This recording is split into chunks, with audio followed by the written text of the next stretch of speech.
भारतीय वायुसेना और देश की सुरक्षा को और मजबूती देने के लिए 5 राफेल विमानों की पहली खेप आज पहुंचेगी अंबाला वायु स्टेशन। इलाके के आसपास सुरक्षा के पुख्ता इंतजाम।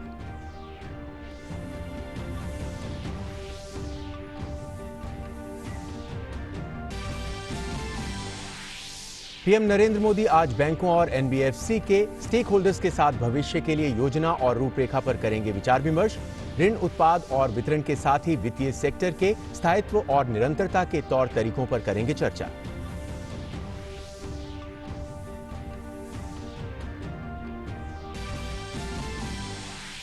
दुनिया भर में आज मनाया जा रहा है विश्व बाघ दिवस। केंद्रीय पर्यावरण मंत्री प्रकाश जावड़ेकर ने कल जारी की अखिल भारतीय बाघ अनुमान 2018 की चौथी विस्तृत रिपोर्ट।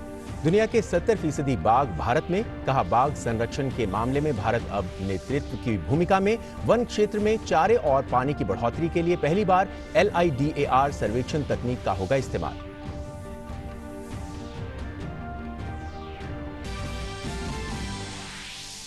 और भारत में कोविड-19 के संक्रमण से स्वस्थ होने वालों की संख्या 9,88,000 के पार। मृत्यु दर घटकर 2.23% हुई। दुनिया में संक्रमितों की संख्या 1,68,00,000 से ज्यादा। 6,62,000 लोगों की मौत। महामारी से सबसे अधिक प्रभावित अमेरिका में 4,50,000 से ज्यादा मामले।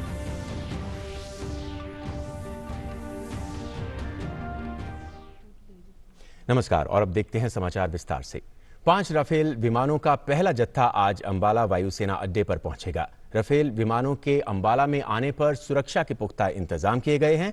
अंबाला एयरफोर्स स्टेशन में लोगों की भारी भीड़ ना जुटे, इसके लिए धारा 144 लागू कर दी गई है। साथ ही फोटोग्राफी और वीडियोग्राफी पर भी पाबंदी है। हमारी संवाददाता नंदिता डागर ने इस पर खास जानकारी दी। यहाँ पर पूरे अंबाला शहर में धारा 144 लगा दी गई है। वीडियोग्राफी और फोटोग्राफी पर निषेध है, प्रोहिबिटेड है।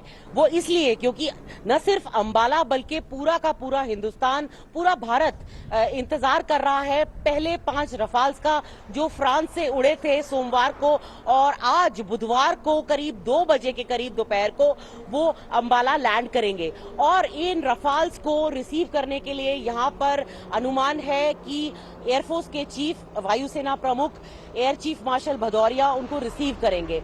ये जो 5 रफाल्स हैं, इनको इंडिया के एयरफोर्स के पायलट्स उड़ाकर ला रहे हैं और ये सिग्निफिकेंट गेम चेंजर माने जा रहे हैं इंडिया की वॉर रेडीनेस के लिए, क्योंकि इनके अंदर Meteor beyond visual range missiles हैं और SCALP air to ground missiles हैं।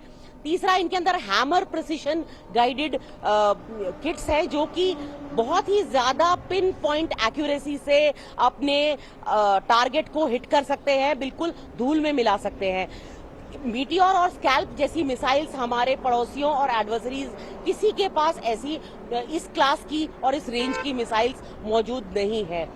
ये हमारी ऑपरेशनल रेडीनेस को इस तरह से भी टीथ देता है रफाल्स का आना, क्योंकि ये हाई एल्टीट्यूड एयर बेसिस जैसे कि लद्दाख के एयर बेसिस से भी टेक ऑफ कर सकता है। कैमरा पर्सन स्मृति के साथ अंबाला से मैं नंदिता डागर, डीडी न्यूज के लिए। तो आज पहली खेप राफेल विमानों की भारत पहुंच रही है। 5 राफेल विमान आज अंबाला वायुसेना स्टेशन पहुंच रहे हैं और इस पर और अधिक बात करने के लिए इस वक्त हमारे साथ रक्षा मामलों के विशेषज्ञ डॉक्टर अजय बनर्जी हमारे साथ जुड़ गए हैं। स्वागत है अजय जी आपका। कितनी बड़ी उपलब्धता इसे माना जाए? यकीनन इससे वायुसेना को मजबूती मिलेगी, भारतीय सेना को मजबूती मिलेगी। भारत इससे कितना मजबूत होगा, कैसे इसे अपने शब्दों में कहेंगे आप? देखिए, पहली बात तो ये है कि ये रफाल विमान जो आज अंबाला में आते हैं, 2:15 के आसपास अंबाला में पहुंच जाएंगे।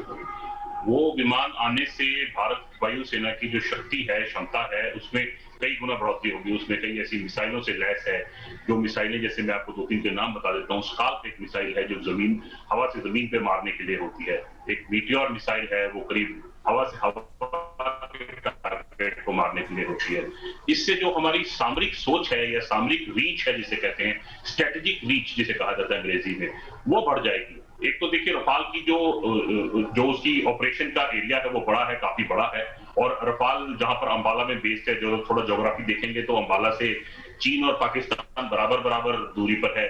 तो वो जिसे टू फ्रंट वॉर का बात कई सालों से हम सुन रहे हैं, रफाल उस टू फ्रंट वॉर को एक तरीके से हमें उपलब्धि प्राप्त कराता है कि वो रफाल हम अब उस विमान को प्रयोग कर सकते हैं, एक अगर हमारे ऊपर हमला होता है कहीं से भी, या उत्तर से या पश्चिम से। रफाल के आने में एक और बड़ी बात यह है कि ये सिर्फ, इसको मैं एक पहला कदम मान रहा हूं। वायुसेना की एक लंबे समय से लड़ाकू विमानों की कमी चल रही है। सन 90 के दशक में लास्ट बार हमने सुखोई ऑर्डर किए थे रशिया से, 272 सुखोई ऑर्डर हुए थे, वो डिलीवर खत्म होने वाली डिलीवरी उनकी ऑलमोस्ट। और रफाल के आने से ये होगा कि अब नए विमान आ रहे हैं, तेजस आ रहा है, वायुसेना की शक्ति और बढ़ेगी और ये कमी पूरी हो जाएगी मेरे हिसाब से। जी, और इसी बीच अगर हम कंपेयर करें, हमारे पास पहले भी कई तरह के विमान मौजूद हैं। मिग-21 की बात कर लें, मिराज की बात कर लें, तो इसके आने से क्या कुछ बदलेगा? कौन सी ऐसी क्षमताएं हैं जो अब भारत के पास इसके आने से हासिल हो जाएंगी? जी, बड़ा अच्छा प्रश्न है आपका। मैं चाह रहा था इसको समझाऊं विस्तार रूप में, आपने पूछ ही लिया। देखिए, जैसे मैंने पहले बताया, स्काल्प मिसाइल हवा से जमीन का टारगेट 300 किलोमीटर दूर। आप इसका अंदाजा लगा सकते हैं कि रफाल अगर चंडीगढ़ या जलंधर के ऊपर भी उड़ रहा है, वहां से पाकिस्तान के किसी ठिकाने पे मार सकता है। 300 किलोमीटर इतनी दूर की क्षमता होती है। और वहीं से उड़ते हुए शायद चीन के ऊपर भी किसी हाईवे पर हमला कर सकता है, 300 किलोमीटर दूर वो भी है। तो दूसरी मीटियोर मिसाइल जैसे मैंने आपको बताई थी, वो 160 किलोमीटर तक हवा में मारती है। अभिनंदन वर्तमान साहब जब गिरे थे पाकिस्तान के साथ, हमारा जब अभी झड़प हुई थी फरवरी 2019 में, तो उनके पास जो 21 विमान था, उसमें जो मिसाइल थी उसकी क्षमता कोई 30-40 किलोमीटर की थी सिर्फ। अब आप लगा सकते हैं अंदाजा कि मीटियोर का क्षमता 160 किलोमीटर है, तो कितनी बड़ी क्षमता है, 4 गुनी क्षमता बढ़ जाती है। हाँ, सुखोई में और मिग-29 में और मिसाइलें लगी हुई हैं, मिराज में और कुछ मिसाइलों से लैस है। रफाल उन सबसे आगे है इस समय, अभी बिल्कुल आधुनिक युग का विमान है। इसको लड़ाकू और सैन्य भाषा में 4.5 श्रेणी का विमान कहा जाता है। अभी तक 5 श्रेणी के विमान बने हैं, रफाल 4.5 श्रेणी का विमान है। 5वीं श्रेणी का विमान सिर्फ अमेरिका के पास है और कुछ अभी रूस बनाने की कोशिश कर रहा है, बस, और किसी के पास कुछ नहीं है। तो रफाल इस समय का सबसे आधुनिक विमान माना जाएगा। रफाल के अंदर एक मिसाइल और लगी है, उसे कहते हैं माइका यानी एक छोटी सी मिसाइल होती है, दिखने को छोटी है मगर उसको साइलेंट किलर कहा जाता है। साइलेंट किलर ऐसे कहा जाता है कि वो बड़ी चुप्पी से आती है, उसको देखा नहीं जा सकता है, दुश्मन उसको रडार पे देख नहीं पाएगा। और उसकी 2 स्पीड होती है, और वो 2 स्पीड के कारण 2 मारक क्षमता रखती है, तेज और स्लो, और 2 अलग अलग दिशाओं पर टारगेट कर सकती है। तो रफाल के आने से, जिसमें आपको बता रहा था कि ये क्षमताएं जो है ये बिल्कुल नई क्षमताएं हैं, ना ये पाकिस्तान के पास है और ना चीन के पास है। बिल्कुल, तो क्षमताएं बढ़ेंगी, ना ये क्षमताएं जो राफेल के साथ भारत को मिलेंगी, ना ये पाकिस्तान के पास है, ना ये चीन के पास हैं। अजय जी, आप हमारे साथ बने रहिए। हमारी संवाददाता नंदिता डागर इस वक्त अंबाला से हमारे साथ जुड़ गई हैं। नंदिता, किस तरह से तैयारियां चल रही हैं राफेल के स्वागत के लिए, और क्या बताया जा रहा है कितने बजे राफेल ये लैंड करने वाले हैं, और मौसम को लेकर क्या कहा जा रहा है? जी, शुक्रिया तेजिंदर, आपने अजय से भी बहुत अच्छे सवाल पूछे, और अभी आपने जो मुझसे सवाल पूछे वो भी बहुत ही ज़्यादा सेंस बनाते हैं, बहुत वैलिड सवाल है।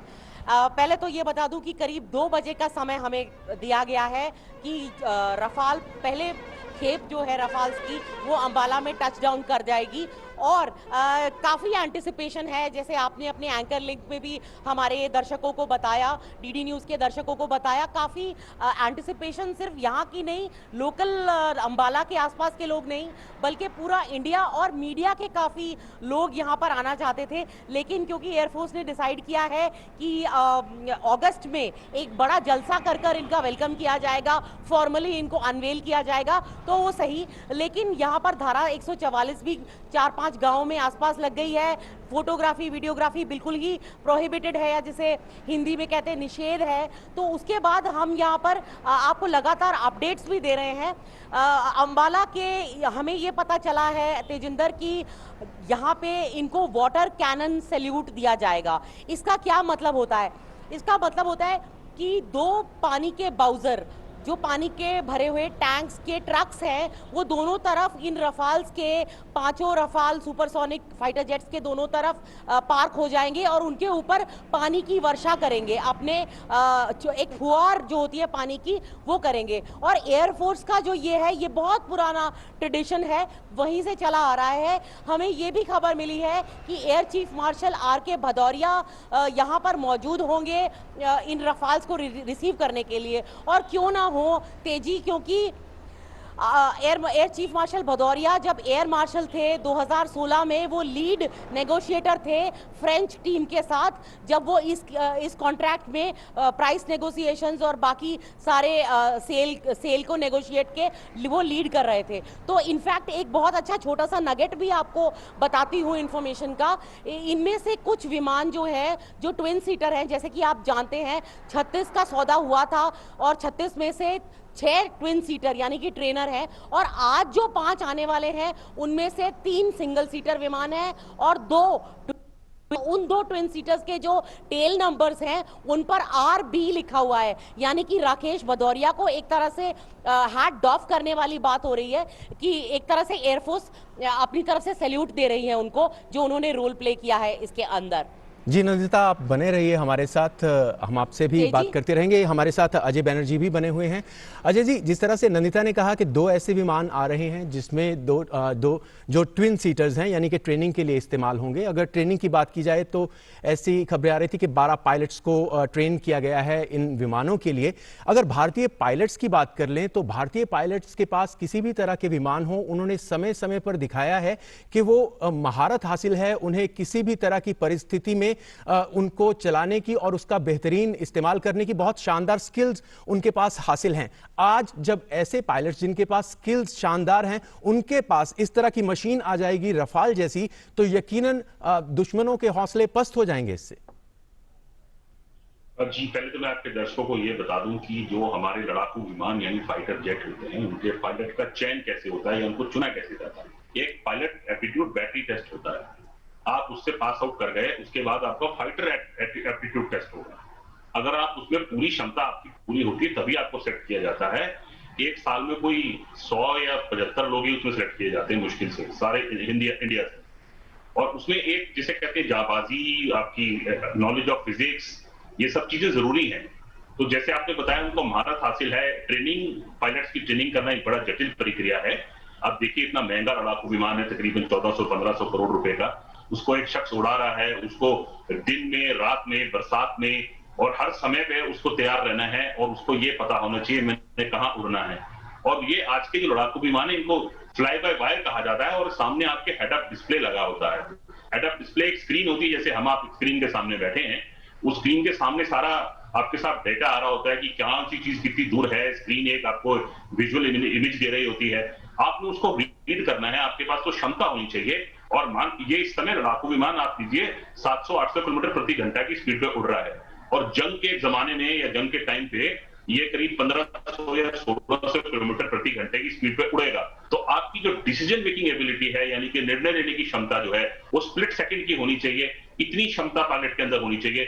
इसीलिए जिसे आपने लफ्ज यूज किया कि हमारे पायलट उस पर जल्दी से महारत हासिल कर देते हैं। उनकी सिलेक्शन प्रक्रिया जो है, चयन प्रक्रिया जो है, वो इतनी जटिल है कि कुछ ही लोग चुने जाते हैं। वो उन चुने लोगों में से ही उनको फाइटर विमान उड़ाने की दी जाती है अनुमति। इसलिए जी अजय जी, एक चीज़ और पूछना चाहूँगा, क्योंकि जब ये विमान आ रहे हैं इनमें कई चेंजेस भी की गई हैं इंडिया के हिसाब से।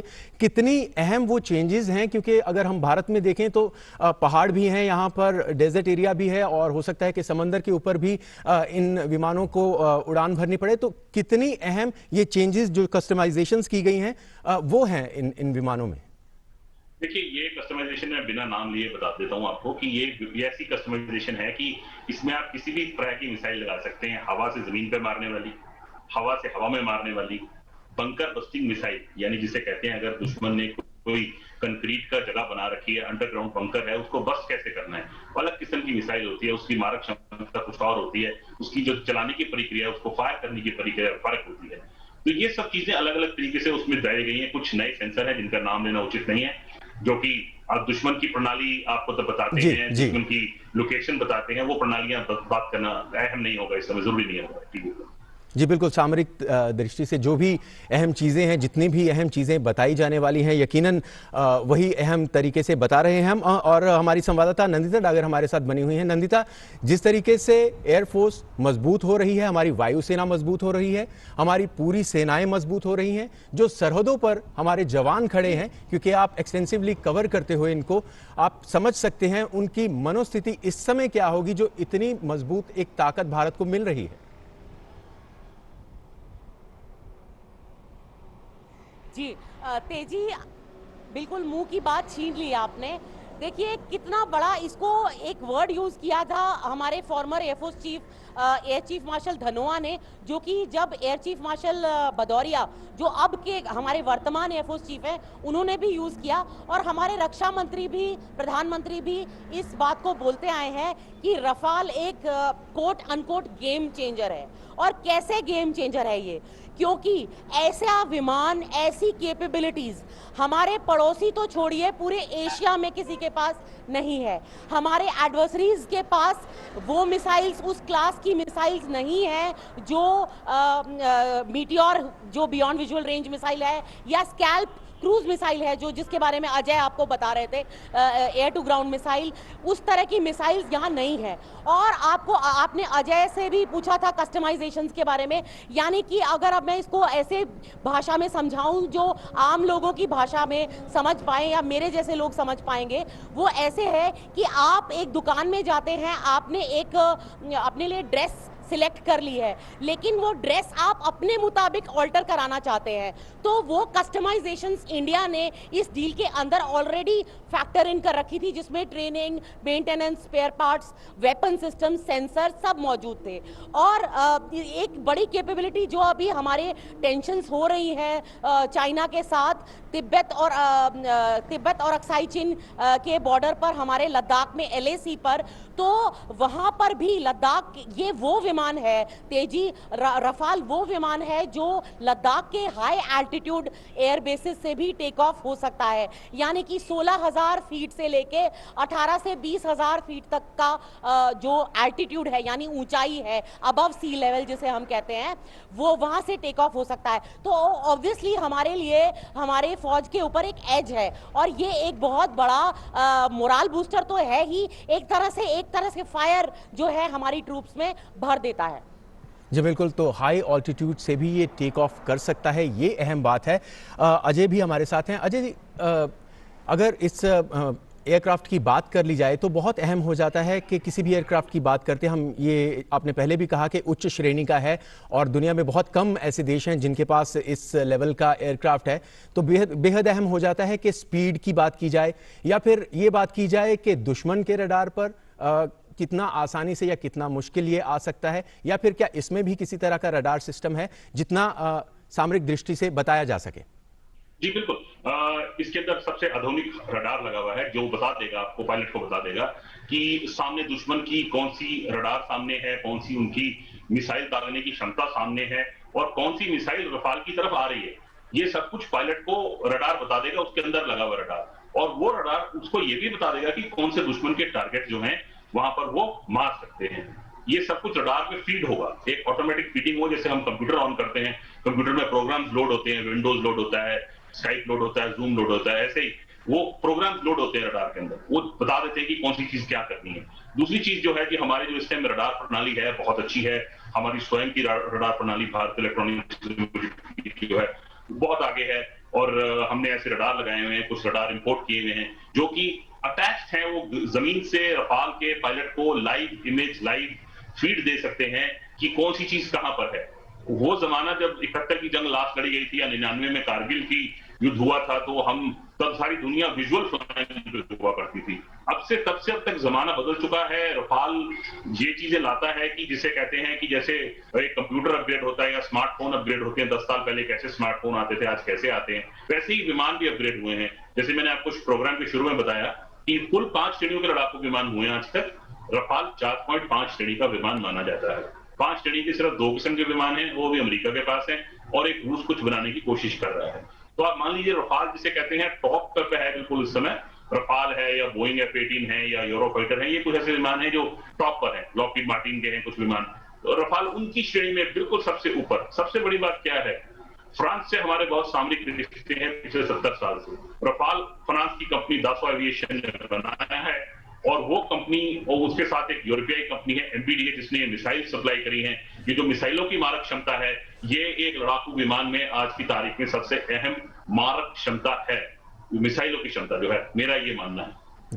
और अजय, इस समय अगर भारतीय एयरफोर्स की बात की जाए तो किस तरह से अब इस ताकत को आप आंकते हैं, जब हमारे पास पहले ही मिग, मिराज, सुखोई जैसे विमान हैं और तेजस यहीं पे निर्मित हैं और अब राफेल भी साथ में भारत को मिल गए हैं। तो ओवरऑल अगर देखा जाए तो भारतीय वायुसेना की ताकत को कैसे आप बयान करेंगे?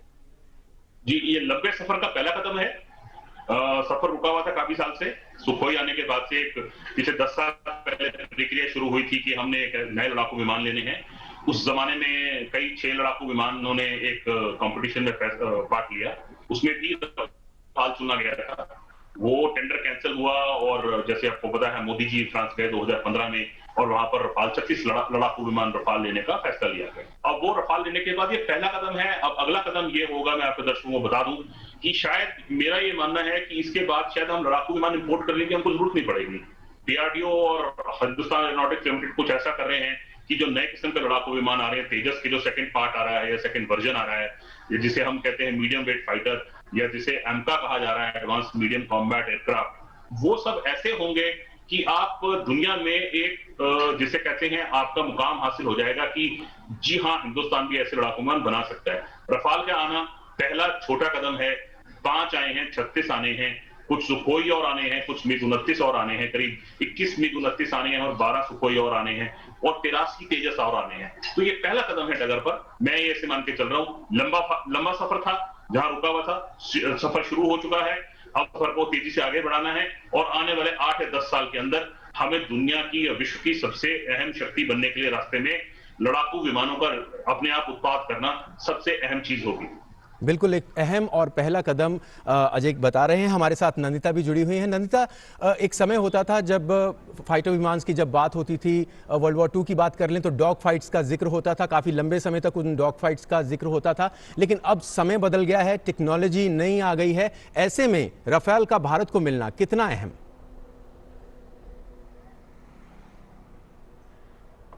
बहुत बहुत अच्छा सवाल पूछा आपने तेजी। मैं आपको बताऊं, देखिए डॉग फाइट्स का समय तो ओवर हो चुका है, ऐसा माना जाता है, लेकिन कब हो जाए इसका कोई भरोसा नहीं है। अभी आपने देखा 2019 की फरवरी में जो बालाकोट पे हमने एयर स्ट्राइक करी टेररिस्ट कैंप पे डीप इनसाइड पाकिस्तानी टेरिटरी, तो उसमें भी तो हमारे विंग कमांडर अभिनंदन जिस पैकेज में थे और पाकिस्तानी F-16 के साथ डॉग फाइट हुई थी।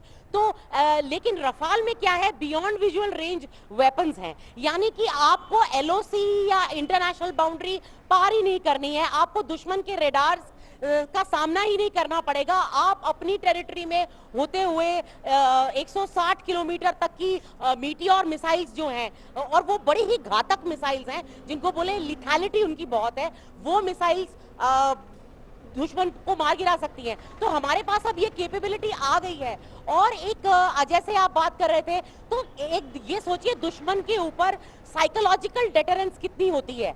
अगर आपके पास रफाल जैसा कोई पोटेंट वेपन है, प्लेटफॉर्म है या एक एसेट है, तो कितना साइकोलॉजिकल प्रेशर आपके एडवर्सरी पर पड़ता होगा जब वो सोचता होगा कुछ भी करने से पहले 2 बार नहीं, 100 बार नहीं, शायद 1000 बार सोचेगा कि क्या मैं कोई टेररिस्ट अटैक को एड या अबेट कर सकता हूं। तो 100 बार सोचेगा एक बार कि इंडिया ने अगर रफेल यूज कर दिया, जो कि न सिर्फ कन्वेंशनल वेपन्स कैरी कर सकता है, न्यूक्लियर भी कर। अब मैं ये नहीं कह रही इंडिया ये करेगा, पर इंडिया के पास ऑप्शंस बहुत ज्यादा बढ़ गए हैं। जी नंदिता, बिल्कुल सही आपने कहा कि जब इस तरह की ताकत आ जाती है तो यकीनन ऑप्शंस बढ़ जाते हैं और दुश्मन भी सोचने लगता है कि क्या करना है या क्या नहीं करना है।